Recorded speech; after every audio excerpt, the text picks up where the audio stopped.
20-ാം നൂറ്റാണ്ടിൻ്റെ രണ്ടാം പകുതി കണ്ട അതുല്യ പ്രഭാവനായ ഒരു സഭാ ആചാര്യനെയും സാമൂഹിക പരിഷ്കർത്താവിനെയും ആദരിക്കുന്ന യോഗമാണിത്. അദ്ദേഹത്തിൻ്റെ എളിയ പിൻഗാമി എന്ന നിലയിൽ കർദിനാൾ ജോസഫ് പാറേക്കാട്ടിൽ പിതാവിനെ അനുസ്മരിക്കാനും അദ്ദേഹത്തിൻ്റെ നേതൃത്വ പാടവം പഠിക്കാനും അദ്ദേഹത്തെക്കുറിച്ച് സംസാരിക്കാനും എനിക്ക് അതീവമായ സന്തോഷവും അഭിമാനവുമുണ്ട്.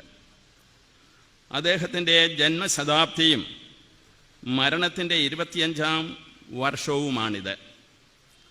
ആ ജീവിതത്തെയും അദ്ദേഹത്തിൻ്റെ തിരോധാനത്തെയും അനുസ്മരിക്കുക എന്നാൽ അദ്ദേഹത്തിന് ആദരാഞ്ജലികൾ അർപ്പിക്കുകയും അദ്ദേഹത്തോടുള്ള കടപ്പാടിൻ്റെ കഥ പറയുകയും അദ്ദേഹം പൂർത്തിയാക്കാതെ കടന്നുപോയ സ്വപ്നങ്ങൾ ഏറ്റെടുക്കുകയുമാണ്. എന്തോർമ്മിക്കാനും എന്ത് കഥ പറയുവാനുമാണുള്ളത്? നമ്മുടെ അരിഷ്ടത നിറഞ്ഞതും അവികസിതവുമായ പൂർവ്വകാലത്ത് അദ്ദേഹം നമ്മെ കാത്തു സൂക്ഷിച്ച കഥകൾ. അവിടെ അദ്ദേഹം വഴി നടന്നവൻ എന്നതിലുപരി നടന്ന് വഴി ഉണ്ടാക്കുകയായിരുന്നു. നമ്മിൽ പലരും വെട്ടിയ വഴിയിലൂടെ നടക്കുന്നവരാണ്. ചുരുക്കം ചിലരാണ് വഴി വെട്ടി നടക്കുന്നത്. കർദിനാൾ പാറേക്കാട്ടിൽ അങ്ങനെ വഴി വെട്ടി നടന്ന ഒരു നേതാവായിരുന്നു. ബൈബിളിലെ ഒരു നേതാവിനോട് ഉപമിച്ചാൽ അദ്ദേഹം നമുക്ക് നമ്മുടെ മോസസായി മാറി. നമ്മെ വഴി നടത്തി പുതിയ മേച്ചിൽ സ്ഥലങ്ങൾ കണ്ടെത്തിയ ഒരു ആചാര്യ തേജസ്സായിരുന്നു കാർഡിനൽ പാറേക്കാട്ടിൽ.